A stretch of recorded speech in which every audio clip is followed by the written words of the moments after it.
반갑습니다.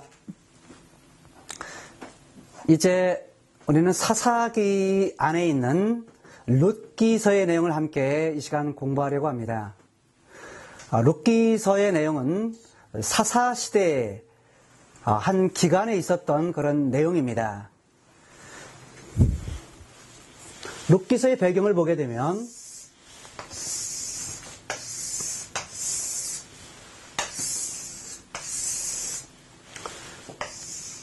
구약의 지도입니다.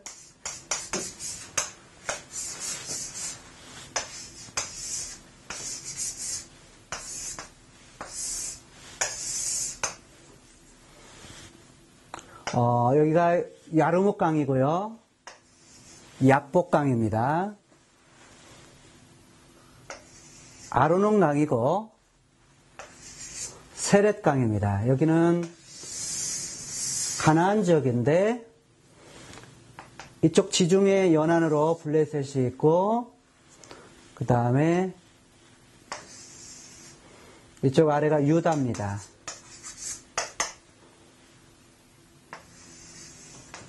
베냐민 지파가 있고요.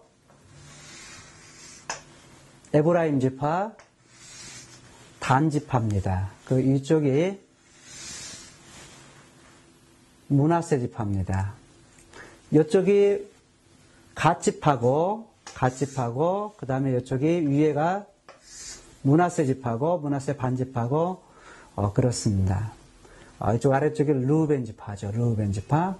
근데 이 아래쪽이 뭐냐면 모압입니다. 모압. 유다 땅에 베들레헴이라는 곳이 있습니다. 베들레헴. 이 위쪽이 여부스입니다. 여부스 지역은 지금의 예루살렘이죠. 예루살렘.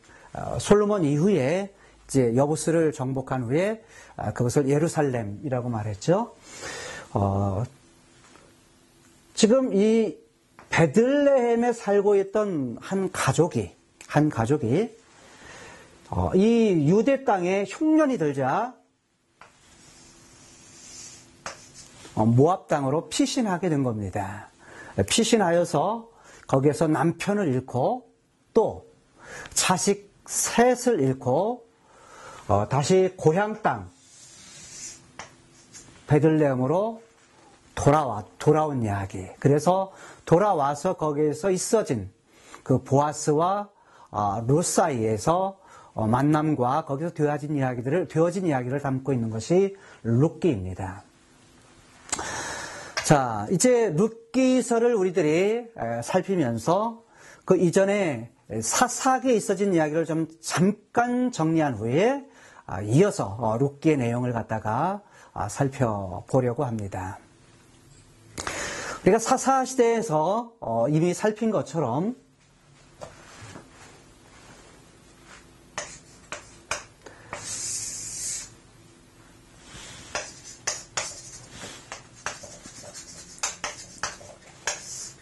하나님과 아브라함 사이에 맺었던 아브라함 언약, 이것을 근거로 해서 이삭, 야곱, 요셉에서 요셉이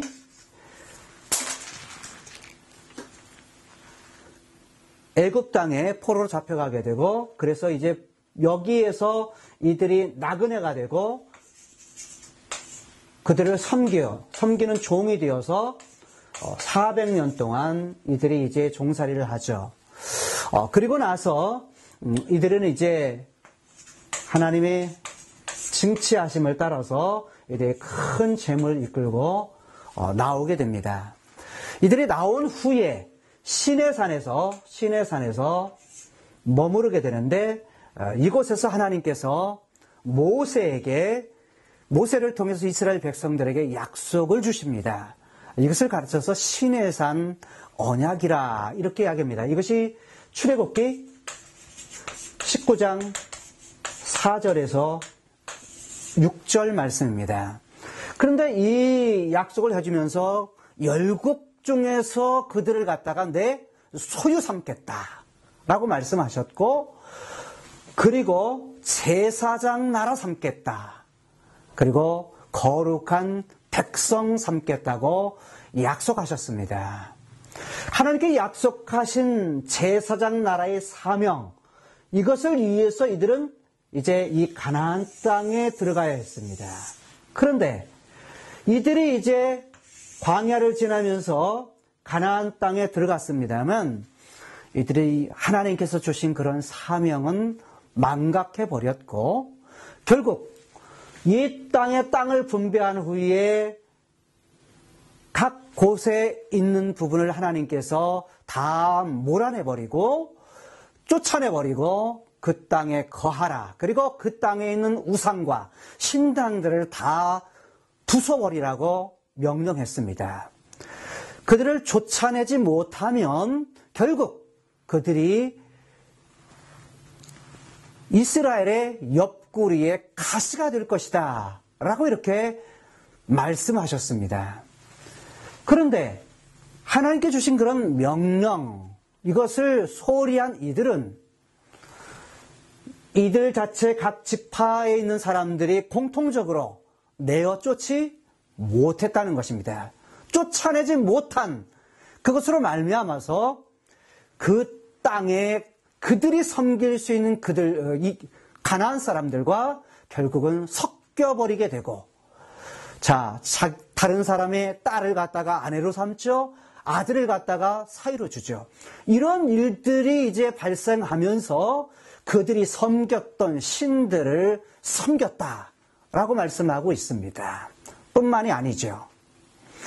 다음 세대가 태어나야 됐는데 다음 세대가 아닌 하나님을 알지 못하고 광야에서 하나님의 놀라운 그런 기적, 이런 것들을 많이 체험을 했는데 그 기적을 알지 못했던, 하나님이 행하신 것을 알지 못했던 세대가 일어난 것입니다. 그로 말미암아서 사사시대에는 우리가 이미 살펴본 대로 사사기 3장에서 16장까지 내용에서 바로 7번 계속 반복되는 사사시대의 사이클, 그들이 악을 행했다. 악을 행했다는 것은 그 지역 가나안 땅 사람들의 섬겼던 그들의 우상을 그대로 그들이 배워서 그들이 섬겼다는 겁니다. 그것이 바로 악을 행했다라는 그런 의미인 것입니다. 악을 행하자 하나님께서는 그들을 내버려두지 않습니다. 이스라엘 백성들이 남겨두었던 주변의 나라들이, 주변의 부족들이 커집니다. 시간이 가면서 커지면서 이제 옆구리에 가시로 등장하게 되는 것입니다. 악을 행하는 그들을 갖다가 하나님께서 심판하시기 위한 도구로 하나님께서 이들을 사용하시는 것을 볼 수 있습니다. 그래서 하나님께서 그들을 갖다가 심판하셨고 그들을 징계하셨고, 하나님께 그들을 매를 치다 너무 힘들고 고통스러우니까 그들이 하나님께 부르짖기 시작했습니다. 부르짖는 그들, 회개하는 그들, 하나님께서 뜻을 돌이키시고 이제 그들에게 한 구원자를 보냈습니다. 그들이 바로 사사였습니다. 그들이 사사였는데 사사인 이들을 갖다가 하나님께서 통하여서 이제 그들을 구원하셨고, 그리고 다시 평화가 오게 되었고 평화가 지속되었습니다. 평화로운 시절이 지나가면 또다시 이들은 하나님을 잊어버립니다. 그리고 다시 우상을 숭배하는 그 범죄에 빠지게 됩니다. 이를 통해서 사사시대에 이러한 일들이 계속해서 7번이나 반복되었습니다. 뿐만이 아닙니다. 17장, 18장에서 이들이 종교적으로 얼마나 타락했는지를 미가의 사건을 통해서 이제 깨닫게 해주십니다. 미가의 종교적인 타락과 그리고 제사장 뿐만 아니라 이제 단 지파와 미가 사이에 있어진 일, 즉 우상 숭배의 사건과 만들어진 신상을 가지고 단 지파가 그것을 가지고 빼앗아가서 결국 그것을 섬긴 내용들, 결국 사사시대가 종교적으로 얼마나 타락했는지, 부패했는지를 보여주는 것입니다. 이때의 특징, 이스라엘의 왕이 없으므로 사람들이 자기 소견에 오른 대로 행하였더라. 이스라엘의 왕이 없으므로 라는 점을 강조합니다. 다른 말로 말하면 이들은 장차 그 시대가 왕과 왕국의 건설의 배경이 되어서 그것을 요청하고 있다는 것입니다. 19장에서 21장까지의 말씀을 보게 되면 또 이들이 사회적으로, 정치적으로 얼마나 부패하고 타락했는지를 우리가 살펴보았습니다. 한 레인의 첩사건, 첩 또한 첩을 얻은 것조차도 지금 종교적으로 타락한 부분인데 이제 거기서 멈추지 아니하고 사회적인 문제가 더욱더 발전합니다. 레위 지파의 첩은 또 바람을 피웁니다. 행음하여서 결국 집에 있지 못하고 이제 처갓집, 아버지의 집으로 가게 됩니다. 거기서 넉 달이 지났습니다. 그냥 돌아오지 않아요. 그래서 레위 지파가 이제 부인을 찾아서 이제 베들레헴으로 가게 됩니다. 베들레헴에 가게 되는데 거기에서부터 이제 다시 돌아오는 중에 기브아에 이르러서 이들이 그곳을 그 지역의 비류, 즉 깡패, 무리배들에 의해서 자기의 첩을 잃게 되는 그러한 사건을 발생하게 되었습니다. 이 일을 통해서 죽었던 아내를 나귀에 태우고서 자기 집에 와서 12덩어리로 잘라가지고 그것을 각 지파에게 보냈는데 각 지파 사람들이 모여서 결국 베냐민 지파 사람들이 묻기를 그 기브아 사람들을 내놓으라고 하지만 내놓지를 않습니다. 결국 그 일로 말미암아 이제 다른 지파들과 이스라엘 지파들과 베냐민과 그리고 기브아 사람, 이 사람 사이에 전쟁이 일어나게 됩니다. 결국 이로 말미암아 베냐민 지파는 많이 죽게 되었고 그로 말미암아 한 지파가 거기 사라질 위기를 맞게 되었다는 것입니다.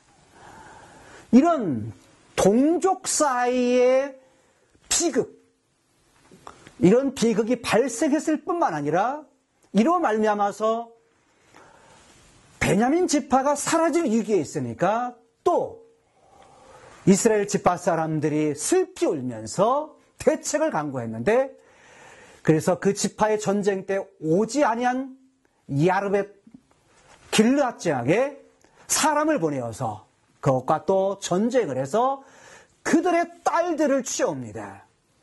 400명이나 되는 딸들을 취해와서 베냐민 지파의 남자들에게 이 딸들을 아내로 줍니다. 그런데 턱없이 부족했습니다. 그래서 실로에 포도 축제가 있을 때에 이 여성들이 춤을 추었을 때 그들을 가가지고 이제 춤추는 이들을 갖다가 다시 보쌈을 해와서 베냐민 지파 사람들의 남성들에게 아내로 주게 된 사실.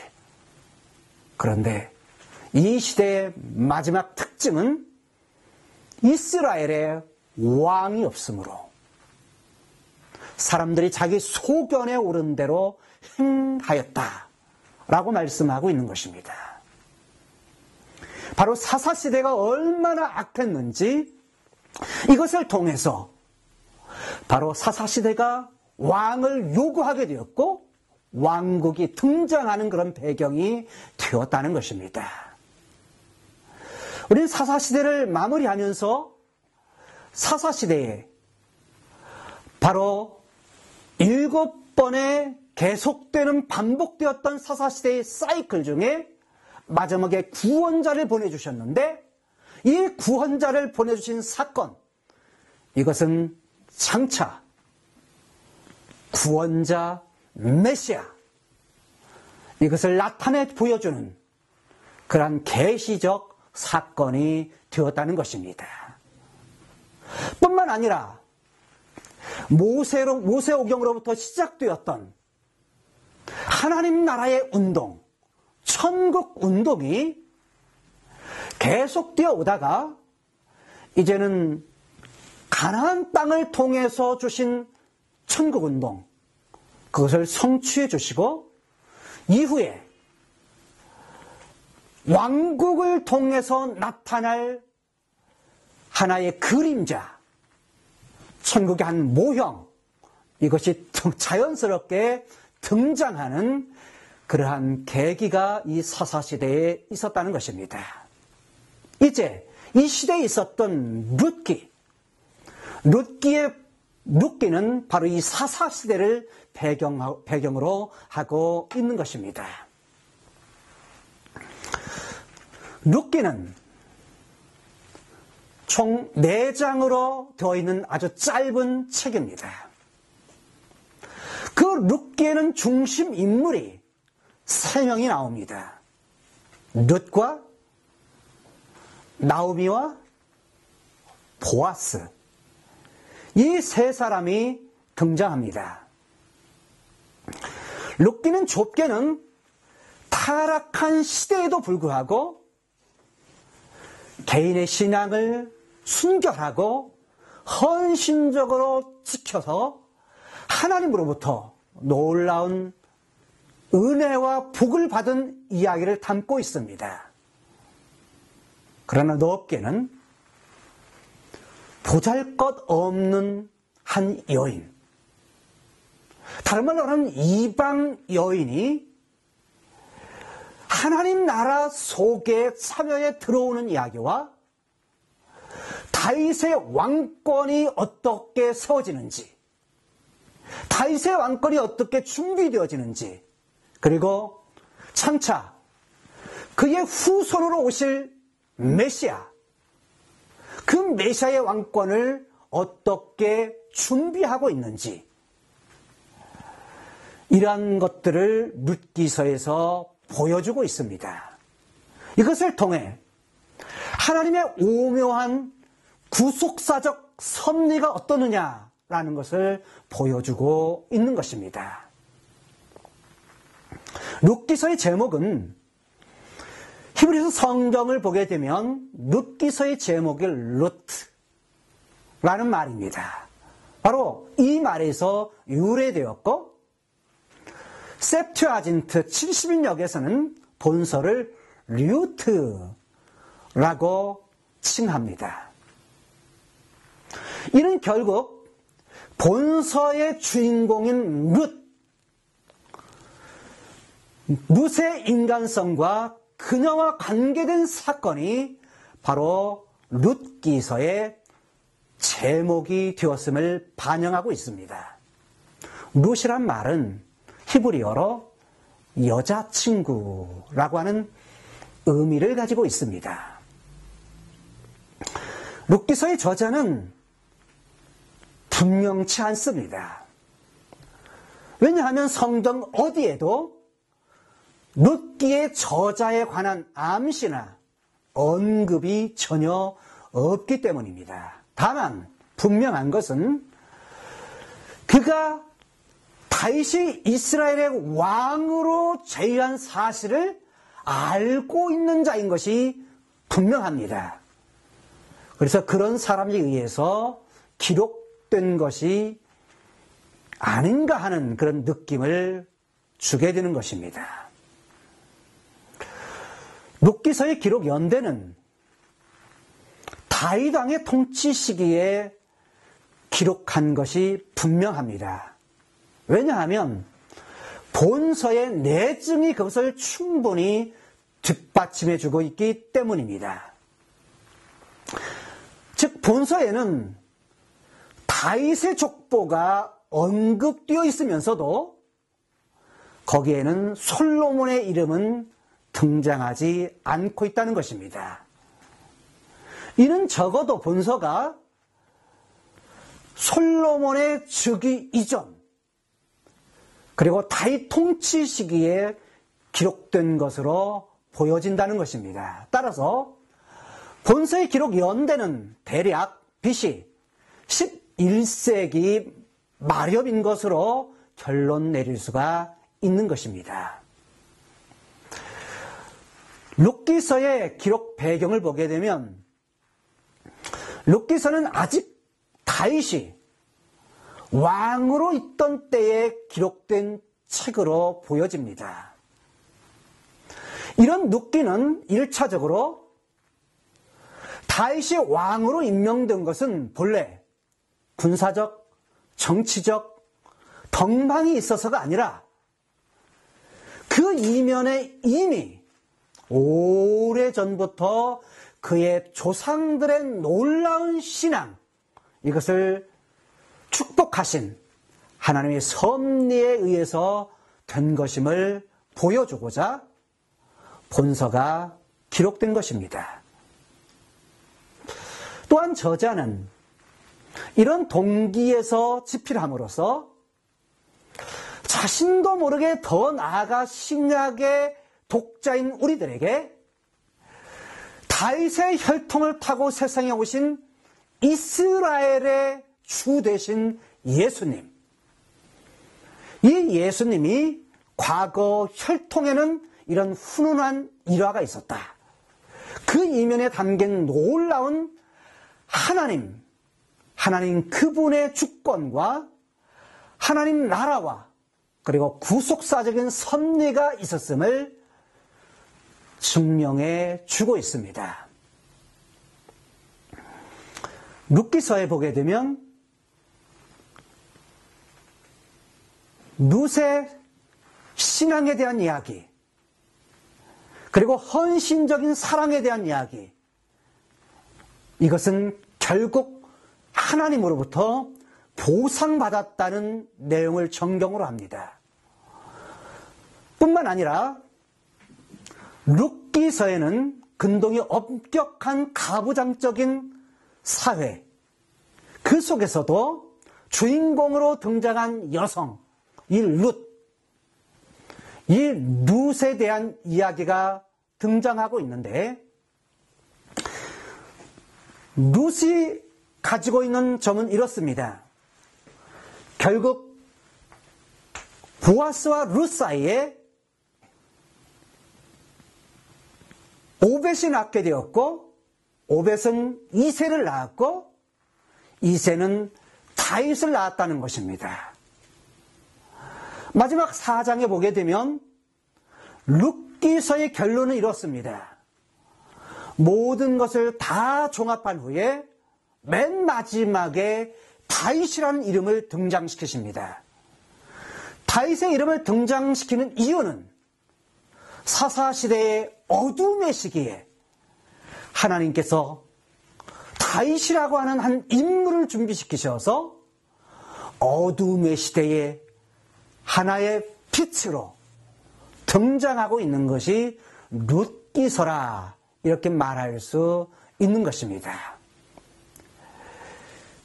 바로 다윗 왕의 탄생과 창차, 어둠의 시대에 자기 소견에 옳은 도로 행했던 그 시기에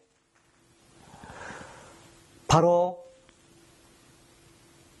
왕국 건설의 배경이 되는 다윗 왕, 그리고 그를 통해서 세워지는 다윗의 왕국, 이것을 바라보고 있다는 것입니다. 바로 이 점이 룻기서의 핵심적인 주제라, 이렇게 말할 수 있는 것입니다. 룻기서는 또한 구속자이신 메시아 대신 예수 그리스도, 아브라함과 다윗의 자손 예수 그리스도의 세계라. 그래서 메시아를 갖다가 예언할 뿐만 아니라 보아스에게 준 기업, 이것을 통해서 이 땅에서의 기업뿐만이 아니라 장차 오게 될 영원한 기업, 이것 또한 바라보고 있는 것입니다. 수고하셨습니다. 다음 시간에 뵙겠습니다.